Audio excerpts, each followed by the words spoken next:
ఎవరైనా పేదలు ఉంటే వాళ్ళందరినీ 10,000 మందిని కేసీఆర్ గారు ఏ విధంగా కాంట్రాక్టర్లుగా తయారు చేశారు, అదేవిధంగా చిన్న తరహా పరిశ్రమలు, కుటీర పరిశ్రమలు ఏ విధంగా ఎంకరేజ్ చేశారు, పిల్లలను ఏ విధంగా ఆదుకున్నారో ఆ విషయాలను కూడా మేము చెప్తామని మేము చెప్పడం జరిగింది. ఎట్టి పరిస్థితుల్లో కూడా దుర్భాషలు ఆడడం కానీ రేవంత్ రెడ్డి గారి లాగా ఇష్టం వచ్చినట్టు ఘోరమైన భాష మాట్లాడడం అవన్నీ మేము చేయము. ప్రజాస్వామికంగా మాట్లాడుకుందాం. మీ ఆధారాలు మీరు పెట్టండి, మా ఆధారాలు మేము పెడతామని చెప్పినాం.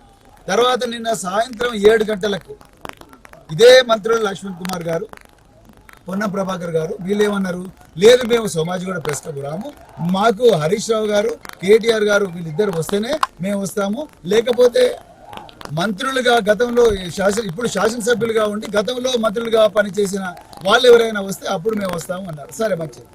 మరి దాని తర్వాత మరి ఇంకొక మాట కూడా అన్నారు, ఓకే మేము పొద్దున 11 గంటలకు గన్ పార్క్ వస్తాము, ఆ గన్ పార్క్ మీ హరీష్ రావు లేకపోతే కేటీఆర్ వీళ్ళు వస్తే మేము రెడీగా ఉన్నామన్నారు. సో అది అయిపోయింది. అది కాకపోతే ఏమన్నారు, ఒకవేళ హరీష్ రావు గారు వస్తే మీ సోమాజిగూడ ప్రెస్ క్లబ్ కూడా రావడం సిద్ధమే అన్నారు. అంత బాగుంది. ఈ రోజు ఉదయం హరీష్ రావు గారు ఆయన ప్రోగ్రామ్స్ అన్ని కూడా బంద్ చేసుకుని సిద్దిపేటలో ఆధారాలతో సహా మేమందరం కూడా తెలంగాణ భవన్కి ఉదయమే 10 గంటలకు వచ్చి ఆ ఆధారాలన్నీ తీసుకొని మేము గన్ పార్క్, ఈ మంత్రుల ఆహ్వానం మేరకు గన్ పార్క్ పోతుంటే బయటికి రాగానే పోలీసు వాళ్ళందరూ అరెస్ట్ చేసి మేము పోలీసు వాళ్ళని అడుగుతున్నాం, అయ్యా మంత్రులు అక్కడ కూర్చున్నారు, మంత్రులు మమ్మల్ని పిలుస్తున్నారు, వాళ్లే రమ్మన్నారు, ఆధారాలు నిరూపిస్తే రాజీనామా కూడా చేయడానికి సిద్ధంగా ఉన్నాము ఈ మంత్రులు అని చెప్పేసి వాళ్ళు చెప్తే మేము వెళ్తున్నాము. వెళ్తుంటే మమ్మల్ని ఎందుకు ఆపుతున్నారు అని వారి ముందరనే హరీష్ రావు గారు లక్ష్మణ్ కుమార్ గారితో కానీ, పొన్నం ప్రభాకర్ గారితో కానీ, అజరుద్దీన్ గారితో ముగ్గురితో కూడా ఫోన్లో మాట్లాడి మీ ఆహ్వానం మేరకే మేము వస్తున్నాం కదా, మా దగ్గర అన్ని ఆధారాలు ఉన్నాయి, మరి ఎందుకు మమ్మల్ని రానివ్వడం లేదు ఈ పోలీసులు అని చెప్పేసి అంటే కూడా వాళ్ళ దగ్గర నుంచి ఎలాంటి స్పందన లేదు. మేము ఇప్పటికి కూడా చెప్తున్నాం, మమ్మల్ని కంచన్ బాగ్ పోలీస్ స్టేషన్కి తీసుకొచ్చారు. కంచన్ బాగ్ పోలీస్ స్టేషన్లో మేము ఉన్నాము, మీరు కూడా మాకు కేవలం 10 కిలోమీటర్ల దూరంలోనే ఉన్నారు గన్ పార్క్ దగ్గర. మీరు గన్ పార్క్ దగ్గర నిలబడి ముట్టి చేతులతోని డ్రామాలు చేసే బదులు మీ దగ్గర ఏమైనా ఆధారాలు ఉంటే మేమందరం ఇక్కడే ఉన్నాము, ఆ ఆధారాలు తీసుకొని కంచన్ బాగ్ స్టేషన్కి రండి, మేము ఎక్కడికి పోము. మీలాగా పిరికి పందలం కాదు, దొడ్డిదారిన పోయేటోళ్ళం కాదు, పోలీసులను అడ్డం పెట్టి డ్రామా ఆడాల్సిన అవసరం లేదు. మేము పోలీసు కస్టడీలోనే ఉన్నాం. మీరందరూ కూడా మీ వెహికల్లో మరి మీరు ఇక్కడికి కంచన్ బాగ్ పోలీస్ స్టేషన్కి వచ్చి ఇక్కడనే అందరి ముందర డిబేట్ చేద్దాం. లేదా మీకు ఇక్కడికి రావడం వీలు కాకపోతే మీరు అంత బిజీగా ఉంటే, మీరు తెలంగాణలో దోచుకోవడంలో బిజీగా ఉంటే దయచేసి మాకు పోలీసు వాళ్ళకి చెప్పండి, మమ్మల్ని ఒక వాహనంలో ఇక్కడి నుంచి అక్కడికి తీసుకొని పోమని చెప్పండి, మేము అక్కడనే చేయడానికి సిద్ధం. ఎలాంటి దుర్భాషలు కానీ ఎలాంటి అప్రజాస్వామికమైన భాష మేము మాట్లాడము. మా దగ్గర ఉన్న ఆధారం మేము ముందర పెడతాం.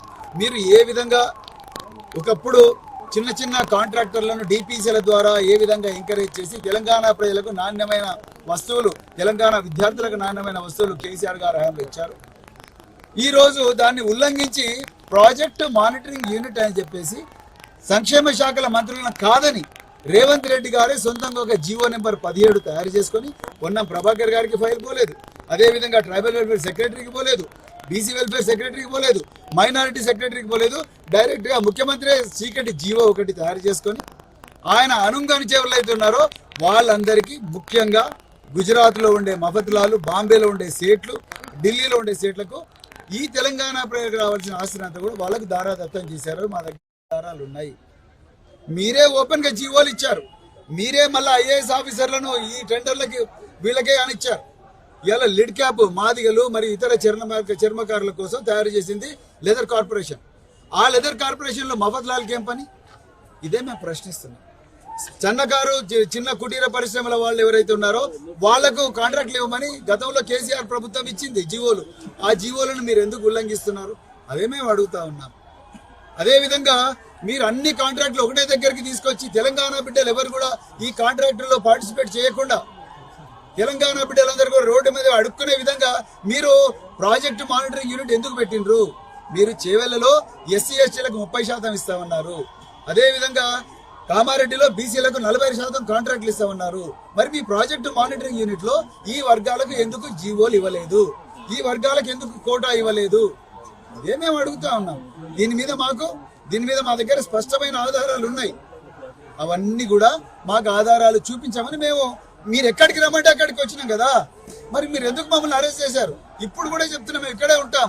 మీరు ఇక్కడ రాత్రి ఉంచుకుంటే రాత్రి కూడా ఉంటాం, మీరు పొద్దున ఉండమంటే ఉంటాం, ఈ పోలీస్ స్టేషన్లో ఉంటాం. కానీ మీరు ఇక్కడికి రావాలి, నిజాలు తెలంగాణ ప్రజలకు చెప్పాలి. ఇట్లా అరెస్టులతో మాత్రం మమ్మల్ని మా గొంతు నొక్కితే ఎవ్వరు ఊరుకునే వాళ్ళు లేరు. ఇదే మేము చెప్పాలనుకున్నాం. జై తెలంగాణ.